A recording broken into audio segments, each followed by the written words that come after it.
ధన్యవాదాలు తెలియజేస్తుంటాను. శ్రీ మాణిక్రావు గారు. ధన్యవాదాలు అధ్యక్ష.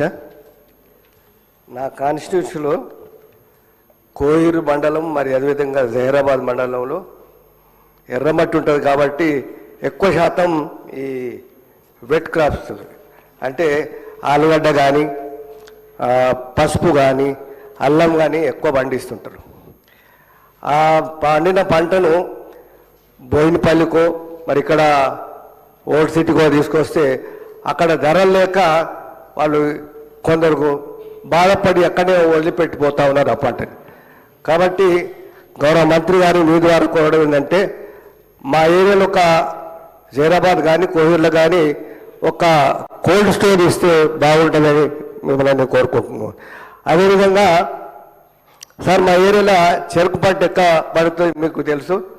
మరి అక్కడ డ్రిప్ లేక చాలామంది ఇబ్బంది పడుతూ ఉన్నారు. ఎక్కువ శాతం డ్రిప్ ఇరిగేషన్ ఇస్తే బాగుంటుందని గౌరవ మంత్రి గారిని మీ ద్వారా కోరుకుంటున్నాను. ధన్యవాదాలు అధ్యక్ష. కౌశిక్ రెడ్డి గారు. గౌరవ మంత్రి గారు, మా కరీంనగర్ జిల్లా ఇన్ఛార్జ్ మంత్రి గారు కూడా తుమ్మల నాగేశ్వరరావు గారు కాబట్టి మీ దృష్టికి తీసుకొని వస్తున్నా సార్. నిన్న వీణవంక మండలంలో జమ్మికుంట మండలంలో భారీ వర్షాలు పడడంతో వీణవంక మండలంలో దాదాపు 500 ఎకరాలు, తర్వాత జమ్మికుంట మండలంలో దాదాపు 500 ఎకరాలు రైతులు నష్టపోయినరు. దయచేసి మీరందరూ కూడా ఒక్కసారి దాన్ని సీరియస్గా తీసుకున్న నష్టపరిహారం కొంచెం చెల్లించాలి. కొంచెం సీరియస్గా మీరు అధికారులకి నోట్ చెప్తే బాగుంటుందని విజ్ఞప్తి చేస్తూ, మరియు అదేవిధంగా కొన్ని యూరియా బస్తాలు కూడా ఇబ్బందిగా ఉన్నాయి. దయచేసి అది కూడా కొంచెం చెప్తే బాగుంటుందని విజ్ఞప్తి చేస్తూ మరియు అవకాశం ఇచ్చినందుకు ధన్యవాదాలు.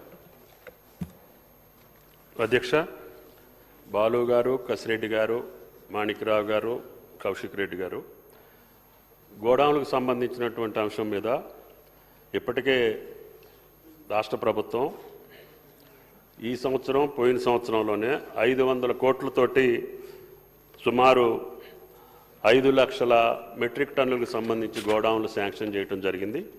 గౌరవ సభ్యులు అడిగినట్లుగా మన పంటల ఉత్పత్తిని దృష్టిలో పెట్టుకొని రైతు పంట ఎక్కడా కూడా నష్టపోకుండా ఉండటం కోసమే గత 2 సంవత్సరాలుగా ఈ కార్యక్రమాన్ని ఉధృతంగా తీసుకుంటున్నాం. ఇంకా అవసరమైన కాడికి స్ట్రాటజిక్ లొకేషన్స్ ఉన్న దగ్గర అవసరం ఉన్న కాడ గోడౌన్లు ఇవ్వటానికి కూడా ఈ ప్రభుత్వం ముందుకు వెళ్తుందని చెప్పి విజ్ఞప్తి చేస్తున్నా అధ్యక్ష.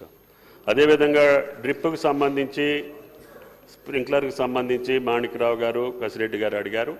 ఆయా జిల్లాల్లో ఇప్పటికే పెద్ద మొత్తంలో ఇస్తున్నాం. అన్ని పంటలకి డ్రిప్ స్ప్రింక్లర్ వాడుతున్నారు కాబట్టి తప్పకుండా ఆయా రైతాంగానికి ఇచ్చే ఏర్పాటు చేస్తాం. మాణిక్రావు గారు కోల్డ్ స్టోరేజ్ గురించి అడిగారు, దాన్ని తప్పకుండా పరిశీలిస్తానని చెప్పి విజ్ఞప్తి చేస్తున్నాం. అదేవిధంగా బాలు గారు, అదేవిధంగా కసిరెడ్డి గారు ఈ యొక్క మార్కెట్కి సంబంధించిన టార్పాలిన్స్ కానీ, గన్నీ బ్యాగ్స్కి సంబంధించి electronic weighing scales, digital meters, paddy క్లీనర్లు, టార్పాలిన్లు, వీటన్నిటిని కూడా కలెక్టర్లు ఎంతైతే ఇండెంట్ ఇస్తారో అన్ని పరికరాలు కొని ఆయా జిల్లాలకు పంపించడం జరుగుతుంది. ఇప్పటికే అన్నిటిని కూడా ఇండెంట్ పెట్టడం జరిగింది. గత సంవత్సరం, పోయిన సంవత్సరం కూడా ఈ అన్నిటిని కూడా పర్చేజ్ చేసి ఆయా మార్కెట్లకు పంపించాం అధ్యక్ష. ఇంకా అవసరం ఉన్న కాడ కలెక్టర్ని తప్పకుండా మీ డిమాండ్కి తగ్గట్టుగా ఇండెంట్ పెట్టమని చెప్పాం. ఈ పరికరాలన్నింటినీ కూడా మార్కెట్లో ఉండేటట్టుగా, ముఖ్యంగా గన్నీ బ్యాగ్స్కి సంబంధించి సివిల్ సప్లైస్ మినిస్టర్ గారు చూస్తుంటారు. అయినా సరే రైతులకు సంబంధించి ఇంత పెద్ద మొత్తంలో ఎప్పుడు కూడా మనం ధాన్య సేకరణ కానీ ఇతర పంటల యొక్క సేకరణ ఎప్పుడు జరగలేదు అధ్యక్ష. అయినా సరే అకాల వర్షాలకి రైతు నష్టపోకుండా ఉండటం కోసం పెద్ద మొత్తంలో ఈ ప్రభుత్వం ఖర్చు పెట్టి ఎన్ని లక్షల మెట్రిక్ టన్నులు పండించినా కొనుగోలు చేసి వాళ్ళని రైతాంగాన్ని కాపాడుతున్నటువంటి ప్రభుత్వానికి తప్పకుండా మీ యొక్క సహాయ సహకారాలు ఉండాలి. అన్నిటికంటే ముఖ్యంగా ఈ కార్యక్రమాలు చేస్తూనే ఈ సభ ద్వారా రాష్ట్ర ప్రజలకు విజ్ఞప్తి చేసేది, పంటల మార్పిడిని మీరు ప్రోత్సహించకపోతే గౌరవ శాసనసభ్యులు అదేవిధంగా ప్రభుత్వం యొక్క ఆలోచనలకు తగ్గట్టుగా ఇటువంటి సమస్యలు వచ్చే పరిస్థితి ఉంది. అందుకని దయచేసి అందరం కూడా పంటల మార్పిడి మీద ఆలోచన చేసి ఈ శాసనసభ రైతాంగానికి నష్టం జరిగినటువంటి పంటలు, అధిక ఆదాయం వచ్చేటటువంటి పంటలు, అదేవిధంగా ఇటువంటి నష్టాలు జరగకుండా అకాల వర్షాలు కావచ్చు, రాళ్లవాన కావచ్చు, కరువు కావచ్చు, కాటకం కావచ్చు, కోతులు కావచ్చు, పందులు కావచ్చు, దేనికి నష్టపోని పంటల్ని మనం ప్రోత్సహించాలి.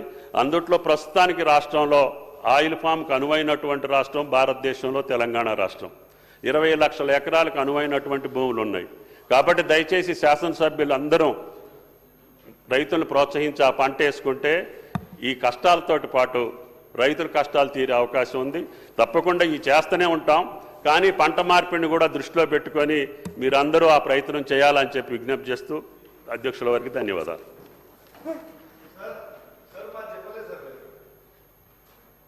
అసెస్మెంట్ జరుగుతుంది.